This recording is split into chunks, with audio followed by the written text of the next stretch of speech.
I'm Bill Neely at the Munich Security Conference, where Russian officials have poured scorn on the US indictment. One a familiar face, former Ambassador Kislyak, who had meetings with Jeff Sessions and other Trump campaign officials. Whatever allegations are being mounted against us are simply fantasies that are being used for political reasons. Foreign Minister Lavrov called the indictment blabber, not facts. American officials adamant the evidence is clear. Former Vice President Biden confronting the Russians. They have no damn right. No right whatsoever.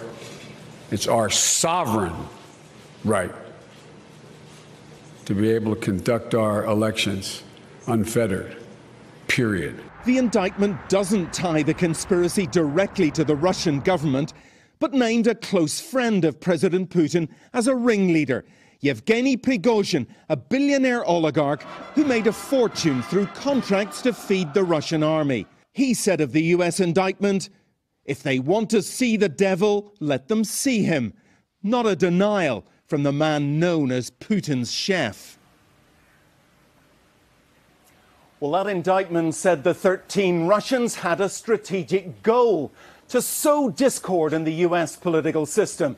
Well, officials here don't believe for a moment that Russia has abandoned that strategic goal. Hey, NBC News fans, thanks for checking out our YouTube channel. Subscribe by clicking on that button down here, and click on any of the videos over here to watch the latest interviews, show highlights, and digital exclusives.